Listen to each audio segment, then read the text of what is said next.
there are exhibits that I have previously objected to. Okay. That Who is he? Computer crimes, Oakland Sheriff's Office. Okay. It's my understanding or belief that he's going to testify to some of the messages that were sent from the shooter to his friend, who we're not going to name, B. And I previously filed a motion and asked that they were excluded. I understand the court's ruling and that they're included. Yeah, that was a year and a half ago, right? Yep, but since that time, I have received further documents that show information that is critical to the defense from the psychiatrist who evaluated the shooter, and it appears that we have an issue that the shooter will not waive privilege. Okay, let me ask you something. When we left yesterday, I asked whether there was any issues. I really do not like to use the jurors' time talking about these things. I'm aware of this issue. I'm frankly irritated because I feel like the court has been very timely in responding to the attorneys, and I don't, the scheduling order had a motion cutoff date in December, and I don't appreciate the during the trial homework assignments for the court. That being said, I'm aware of this issue, but that's why I asked about it last night. I do plan to make a ruling on that. We've done some of our own research. I've gotten motions from those two psychologists, but I'm not going back a year and a half and changing my ruling that could have been appealed at that time. Well, I know that things have happened since then, but those things were subject to appeal. The motion to quash the denial was appealed. All kinds of things were appealed. This case went to the Supreme Court for a year. I'm pretty sure it was coming back, which it did. And I know that Iowa State, so you couldn't file anything then, but these rulings were made a year and a half ago, and there's reliance on those, and the Court of Appeals and the Supreme Court have not told me that that was error, that I shouldn't do that, or anything like that, and I think there was opportunity to appeal. Your Honor, there was opportunity. Mm-hmm. We did appeal. We appealed to the Michigan Supreme Court. The court is absolutely right. Mm-hmm. The problem is, even after the motion cut off, my office received records from jail psychiatrists that I need, that has important information. Okay, let me tell you this. We're not arguing that motion right now. I understand. So I'm just placing my objection on the record because part of what I've asked for is that the evidence I am not going to be able to contradict that's going to come in through this witness is leaving me absolutely hamstrung. If the court rules that these psychiatrists cannot testify and the shooter is not going to testify, I'm left with this evidence coming in when I now know things I didn't know at the time, and I just learned these things, and we just got the objections to these people testifying, and from Sato this week about Ethan testifying. That is not true. That is not true. The shooter's attorney, Ms. Lofton, asserted that privilege at the time that I provided the records. The records were provided under a protective order. The records are subject to an absolute privilege that we have been researching for the past week. There's an absolute privilege, as far as I can tell. If you can find me a case that says there isn't one, I would be happy to read that. We have spent a lot of time on the homework assignment we were given while the trial is in full swing. I have found nothing that says those records aren't privileged. The privilege was asserted by Ms. Lofton at the time that you requested the records.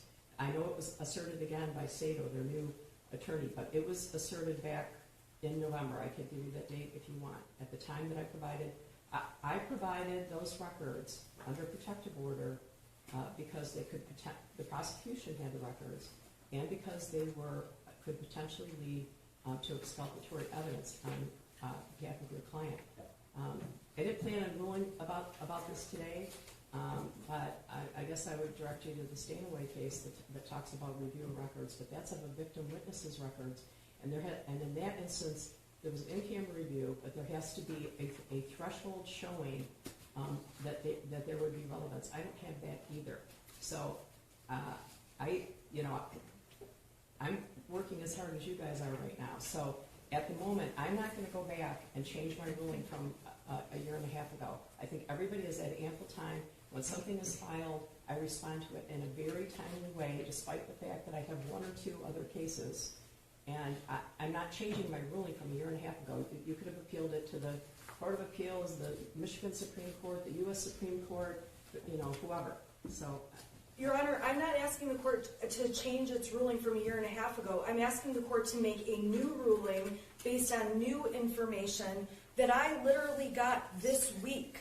I literally got this week that Ethan Crumbley will not testify pleading the fifth, and that... I'm sorry, Judge, I have to interject. We brought this to the court's attention November of 2022. We've discussed this. Are you talking about the 803 statements? All of it. Okay. All of it. And I don't mean to interrupt the court, but just to supplement what the court indicated, counsel for the shooter filed an objection in November of 22 and then filed another objection regarding privilege in October of 23. And at one of the very first hearings in this case, we talked about how it would be near impossible for this attorney to call somebody with a Fifth Amendment privilege. We have Fifth Amendment privilege. We have the privilege in the Mental Health Code.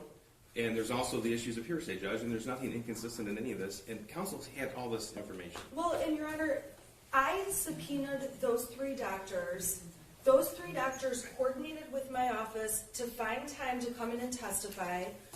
Okay, how did they testify? And then they had attorneys file motions this week while we've been in trial, and I filed a motion while we were in trial asking for alternative relief. I'm not asking the court to change its prior ruling. Okay, I'm asking the court...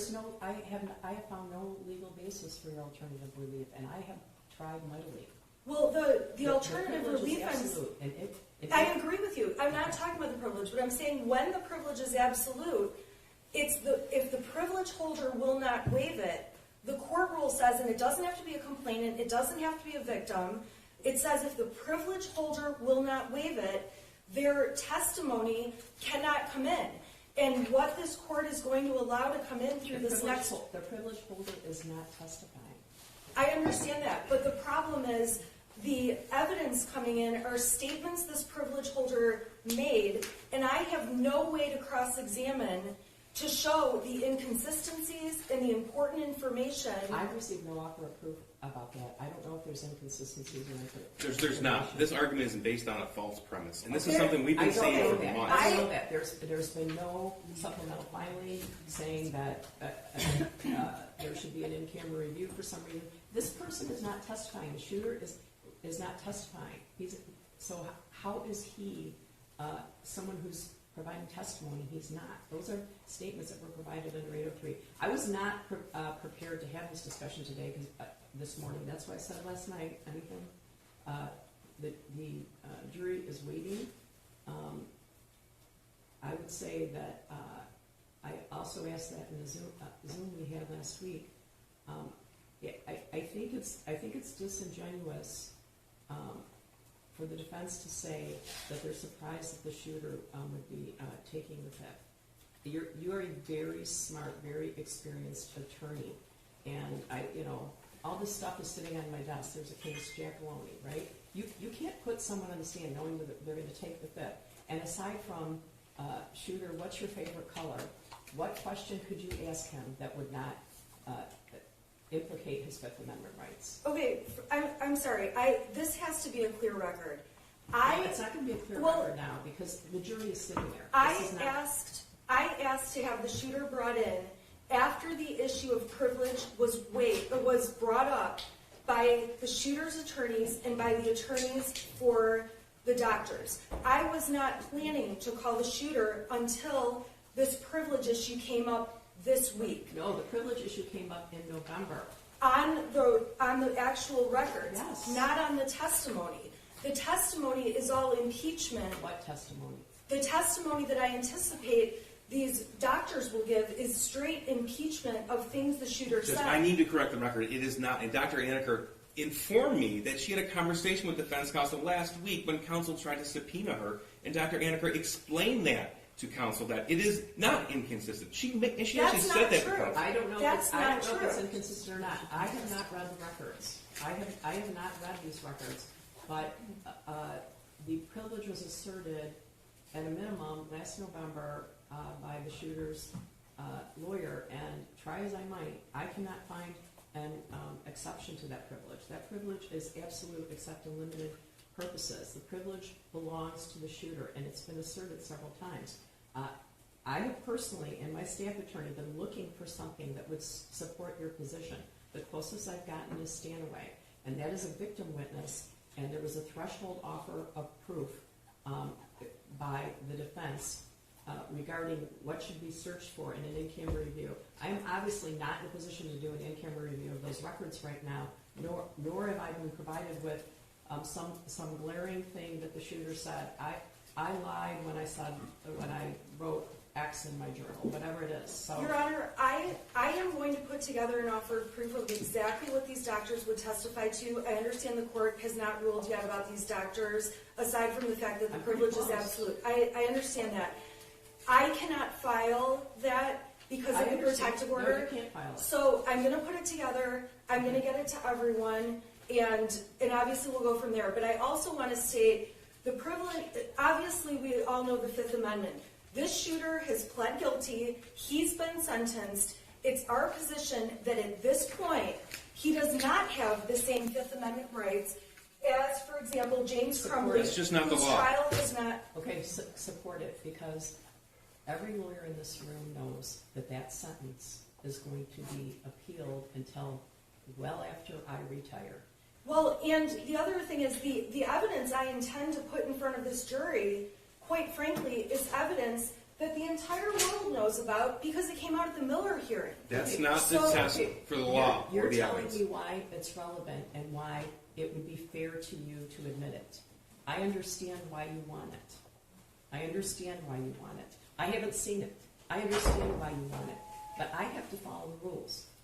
Believe me, I have been researching this issue. Well, and I'm sorry, that's why I'm pointing to the rule about when the privilege holder won't waive it, and when the privilege holder won't testify and can't testify, I'm going to the third option, which is that evidence just can't be used. If I have no I'm sorry, way, this is non-testimonial evidence that's being admitted today, not testimony. Non-testimonial evidence, I'm not finished.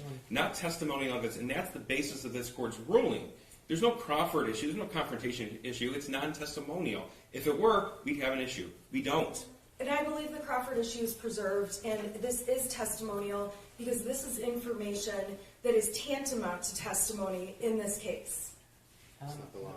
The rules of evidence, 803.3 specifically, 803.1, talk about present sense impression. I did a thorough evaluation of some of those statements at that time, which was, what, a year and a half ago? What month was it? Maybe I'm blocking it out. I evaluated all of those statements, and I made a ruling based on a hearsay exception where the declarant whether the declarant is available or not is immaterial. So whether he testifies or not is immaterial, which says to me it's separate. Those statements are separate from any testimony. The person who made those present sense impression statements, whether they testify or not. That's what 803 says. The theory behind it is that it's done in a contemporaneous way. So I made those rulings a year and a half ago, and I invited anyone to appeal anything that you wanted to appeal. There was a motion to quash. There was a lot of things appealed, and that could have been appealed as well. So it's not that people haven't, that either side hasn't had the opportunity. So I will read any case you provide. I have been researching whether or not those records could be admitted, and I have found nothing that would direct me to allow doctors to testify about privileged records that have not been waived by the person who holds the privilege, and that person is the shooter. And that privilege has been asserted repeatedly by Ms. Lofton and by Sato. I will read any case you give me, and I've been frankly trying to help you. I can't find a case that allows for that. So, Your Honor, the only cases I can find, and I think it's because this is a unique issue, and there has probably never been a case like this, with parents who are also charged with murder-type crimes, and the shooter is charged with a murder crime that he pled to. So this is a very unique situation. Unfortunately, it's a case of first impression. I know the court knows this.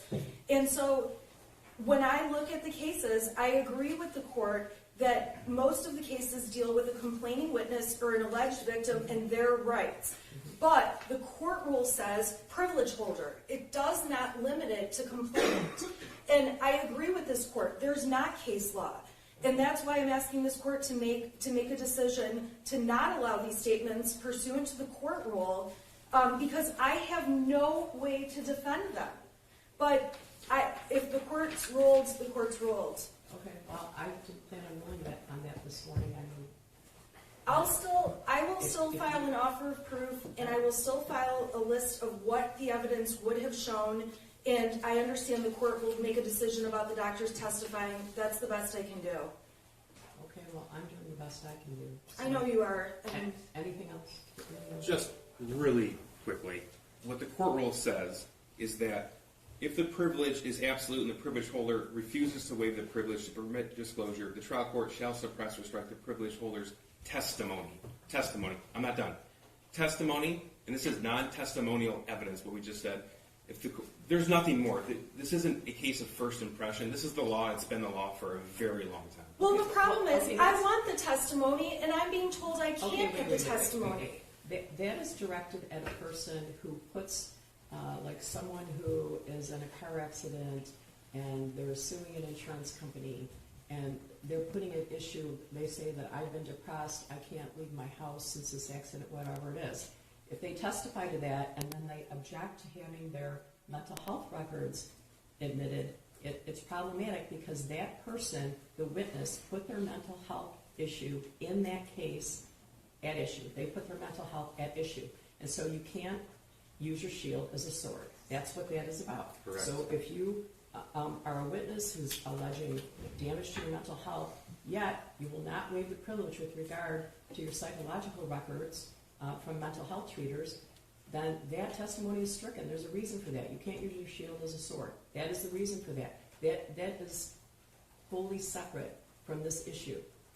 With regard to asking the shooter to testify, it's not that I'm saying you can't call him as a witness, but two of his attorneys have said in no uncertain terms that he's taking the fifth. Both sides, not just the prosecutor. Again, I think that's baloney. I don't know. All of this stuff is sitting in my desk. You are not allowed to put someone on the stand knowing that they're going to take the fifth. And I cannot think of a single question beyond what is your name that would not implicate his Fifth Amendment rights. So I don't know what you could even ask him that he would answer or that his lawyers would let him answer. So it's not. I'm going to prohibit you from putting any witness on the stand who takes the fifth in front of the jury. That is strictly prohibited. So are there other questions that you could ask him? I can't even imagine that would not implicate his Fifth Amendment rights. That's the problem. I understand your problem. I understand the difficulties. I do. And if you knew how much time I have spent and my staff attorney have spent on this, it's mind-boggling. But at the moment, I have nothing that lets me say I have to rule in a way that is the most fair for the defendant, but goes against the law as I know it. I don't have something that lets me do that. If someone has something that lets me do that, I would be happy to hear about it. Okay, I'm going to the jury in. Okay. Thank you, Judge.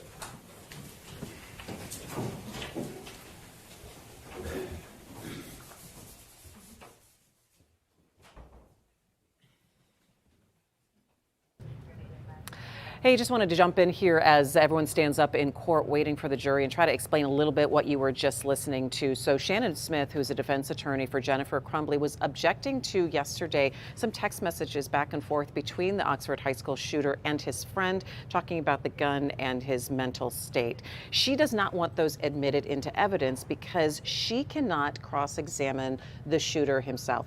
She wants to put him on the stand. His attorneys, even though he has pled guilty, has been sentenced, is now serving time, said they are not going to let him testify. He is going to assert his Fifth Amendment privilege in this case. So the attorney says, well, why should those things be in evidence if those are things that you're saying he said and I can't cross-examine him about those things? So the judge said, look, this is something that we settled a long time ago. And then also the defense attorney said, but I also want to question the psychiatrists, the court-appointed psychiatrists who've talked to him in this case, and they're asserting privilege as well. So there's a little bit of back and forth. So those messages still stay in evidence. That's the bottom line on this one. And again, we will not see the Oxford High School shooter on the stand in this case. And again, he is appealing this. His attorneys are appealing his conviction and his sentence. And the judge said this is going to go on for a long time.